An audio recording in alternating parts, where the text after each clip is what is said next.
Que prefácio. Eu era um jovem médico interno em Boston, há quase 40 anos. Um casal mais velho deu entrada no hospital. A mulher encontrava-se na fase terminal do cancro. O marido sofria de um problema respiratório muito menos grave. Eu via-os todos os dias e ficava impressionado com a proximidade deles.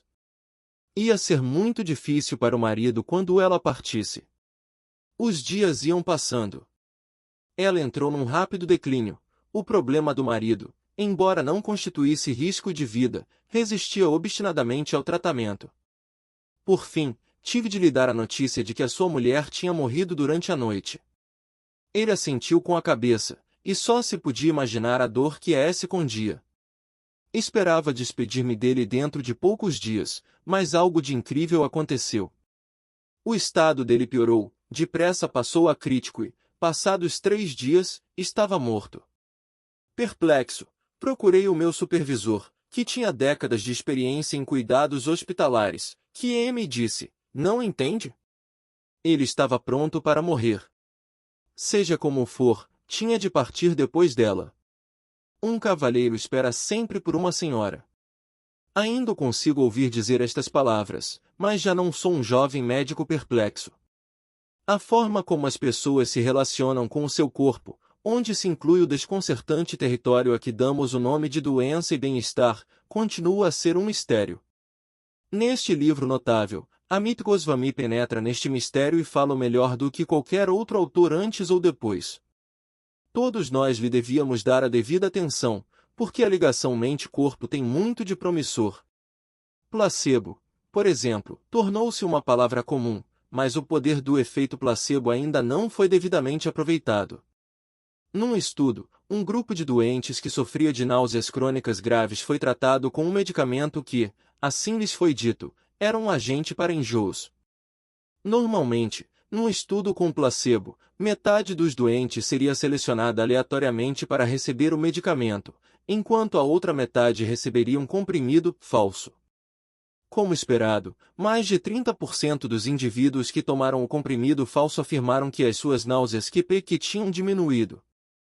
Só que este era um teste de placebo com uma diferença. Em vez do típico comprimido de açúcar, foi-lhes administrado um emético, uma substância que provoca náuseas. Todavia, a crença dos testados era tão poderosa que, de alguma forma, reduziu os sintomas, ou, para sermos mais precisos, a mente deles reduziu a náusea na presença de uma substância que os devia ter feito vomitar. O professor Goswami tem a ousadia suficiente para avisar diretamente a origem do placebo, e todas as outras formas de tratamento mente-corpo. Coanudo afirma que toda a realidade, incluindo o corpo human, se baseia na consciência. Ao fazê-lo, juntou a sabedoria antiga à física mais inovadora. Há 2000 anos, a filosofia do Vedanta afirmava que a existência material é uma ilusão, um sonho partilhado do qual é possível despertar, e que, quando fazemos, percebemos que por trás da ilusão estava a consciência pura. Esta visão teve pouca influência no pensamento ocidental até a chegada dos grandes pioneiros quânticos, no início do século XX. Atualmente, os nomes deles são celebrados: Albert Einstein, Erwin Schrödinger, Wolfgang Pauli, Werner Heisenberg, mas o que é muito menos conhecido é que quase todos eles se tornaram místicos. Tendo descoberto que o mundo material sólido se baseava em campos de energia invisíveis, e que esses campos advêm de um lugar exterior ao espaço e ao tempo, os pioneiros quânticos começaram a alertar o público para o facto de um mundo físico se encontrar em mudança sob os nossos pés, como areia movediça. Niels Bohr declarou: tudo aquilo a que chamamos real é feito de coisas que não podem ser consideradas reais. No seu discurso de aceitação do Prêmio Nobel em 1932, Heisenberg disse que o átomo não tem propriedades físicas. Einstein postulou que tudo no universo estava a acontecer na mente de Deus. Para aqueles de nós que vivem alheios à física, é extremamente útil que alguém com uma mente tão aberta como Amit Goswami dê passo em frente para levar esta revolução a sério, visto que, se o átomo não é físico, nem o universo nem o corpo humano o são.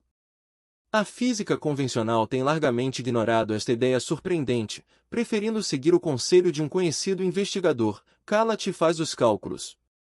Goswami destaca-se como um pensador especulativo que não se cala.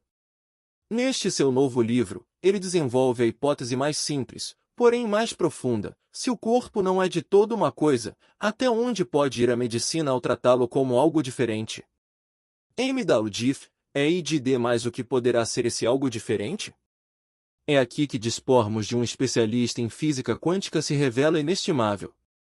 Quando mergulhamos no mundo microscópico onde a matéria desaparece, no horizonte do espaço e do tempo quando ambos regressam ao estado de vácuo, ao vazio que é na verdade o seio da criação, a realidade não está prestes a desaparecer. Muito pelo contrário, como os antigos rishis védicos ensinavam, onde a criação é mais rica é na sua fonte, porque é lá que a consciência consiste em possibilidades infinitas. Se a mente pudesse manipular estas possibilidades, nós, seres humanos, ver-nos-íamos co-criadores do mundo físico que é se projeta à nossa volta. Mais especificamente, seríamos capazes de criar acontecimentos no corpo.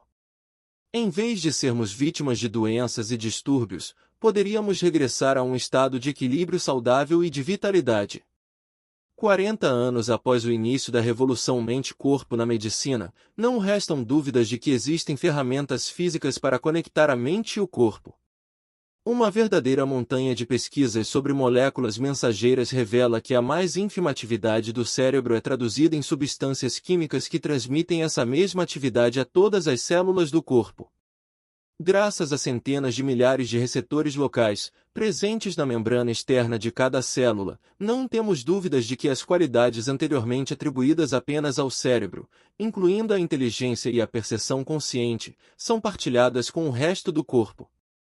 Então, por que é que ficamos doentes quando é óbvio que o nosso cérebro, atuando como agente da mente, quer estar bem? Existem centenas de respostas, a maioria delas plausível. Talvez estejamos a sofrer de emoções tóxicas. Talvez tenhamos uma predisposição genética que a mente não consegue ignorar. O problema é que não existe uma teoria coerente que possa servir de base para explicar como a mente cura o corpo, ou é incapaz de o curar. Quando se trata de obter resultados, não existe nada de garantido no campo mente-corpo. Com efeito, as mais elogiadas abordagens da medicina alternativa raramente apresentam melhores resultados do que o efeito placebo. O médico quântico responde com coragem e inteligência, bem como uma profunda sabedoria e conhecimento tanto do pensamento indiano antigo como da física moderna, à necessidade de uma teoria abrangente da mente e do corpo. O professor Goswami elimina de imediato a sedução do materialismo. A medicina convencional, refere Goswami acertadamente, é consistente na sua filosofia, a qual sustenta que o corpo é um objeto material que existe no mundo físico. Com base no materialismo, a medicina científica ocidental tem sido, triunfantemente bem-sucedida na batalha contra muitas doenças. Os germes podem ser mortos com medicamentos, os corações danificados podem ser reparados com uma cirurgia de bypass. Mas por trás deste sucesso esconde-se o mistério não resolvido da mente, que o materialismo não consegue tocar. Goswami afirma que um tipo mais subtil de materialismo, como o recurso a ervas medicinais ou a manipulação do qi, o termo chinês para força vital, nos levaria na direção errada. Nisto, apoio-o totalmente. Quer a medicina convencional e a sua principal aliada, a grande indústria farmacêutica, o queiram, quer não, o corpo humano é controlado pela mente. Em pelo menos 4.000 casos de remissão espontânea de um cancro, o desejo do doente de ficar bom resultou na cura, por vezes de um dia para o outro, sem a intervenção de medicamentos e cirurgias. Uma vez que, de uma maneira geral, os oncologistas continuam a ignorar estas curas notáveis, este livro pode preencher um vácuo que muito precisa de ser preenchido. A razão pela qual um físico deve intervir é esta: quando um pensamento ativa uma molécula no cérebro, ele está na realidade a efetuar uma operação quântica.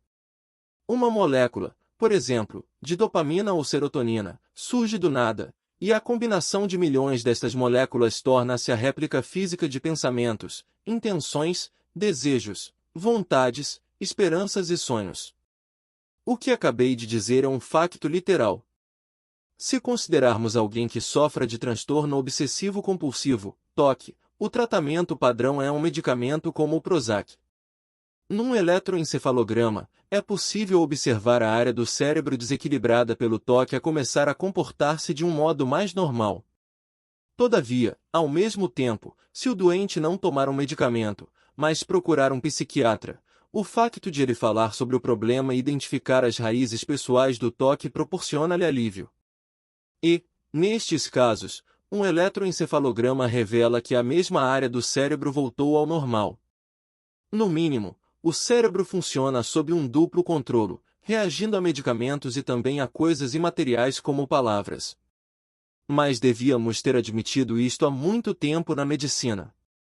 O materialismo defende que a depressão, por exemplo, é o resultado de um desequilíbrio químico no cérebro, e os antidepressivos baseiam-se na suposição de que são necessários produtos químicos para corrigir outros produtos químicos. Não importa que as pesquisas mais atualizadas revelem que o cérebro das pessoas deprimidas não é quimicamente desequilibrado segundo a forma sugerida pela teoria, e que os IDIL e IDILIB, antidepressivos populares não corrijam esses mesmos desequilíbrios. O facto é que posso deixar uma pessoa deprimida simplesmente com o recurso a palavras. Posso dizer-lhe que perdeu o emprego ou que todo o dinheiro da sua conta bancária desapareceu. Este facto indiscutível leva-nos ao lugar que o médico quântico esclarece, o ponto de junção onde o mundo material se encontra sujeito a forças imateriais. Deixo ao leitor a descoberta emocionante de que a consciência é a chave para o bem-estar.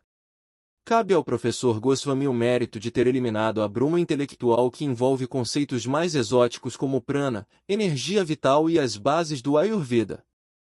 O que surge aqui é exatamente aquilo de que precisamos, uma filosofia coerente que derruba o muro entre a física e a metafísica.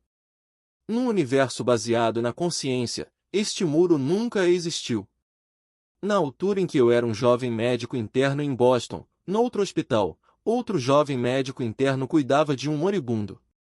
Os médicos habituam-se a contar com aquele momento entre a vida e a morte que é regido apenas por si mesmo.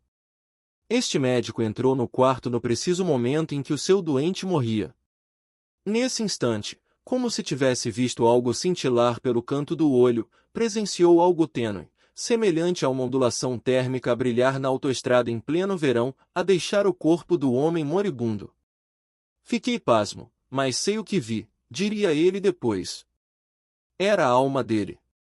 Eu vi uma alma deixar o corpo de alguém. Ele nunca esqueceu aquela experiência, que teve um efeito significativo na sua decisão de se tornar psiquiatra. Naquela altura, há 4 décadas, a psiquiatria era o mais perto que alguém podia estar da explicação dos recônditos da psique. Agora, Amit Goswami levou-nos muito mais longe. O termo que ele prefere, medicina integral, tornou-se bastante popular. Mas, neste livro, a verdadeira vitória consiste na eliminação total do dualismo mente-corpo. Este é o santo graal da medicina em geral, encontrar uma base que explique por que é que os medicamentos e a cirurgia funcionam, por que é que as ervas e a medicina prática funcionam, por que é que a homeopatia e a medicina energética funcionam, na verdade. Por que é que tantas abordagens díspares podem levar a uma cura? Conduzindo-nos através dos diversos níveis de energia que formam a hierarquia da criação, que também podem ser cartografados como os corpos subtis subjacentes ao corpo físico. O médico quântico elimina a necessidade de qualquer modalidade médica afirmar que é o único caminho verdadeiro. Esta qualquer modalidade médica afirmar que é o único caminho verdadeiro. Esta arrogância pode ser dispensada. Também podemos descartar a oposição hostil que a medicina tradicional tantas vezes demonstrou perante a medicina integral, oposição esta em grande parte baseada na ignorância. O que este livro oferece é uma clareza total. Todos nós precisamos desesperadamente dela, pelo que tenho a esperança de que, em breve, os estudantes de medicina tenham de ler o Médico Quântico para obter a sua licenciatura. O conteúdo deste livro pode mudar o mundo da medicina, ou mesmo o mundo como um todo. Deepak Chopra Primavera de 2011.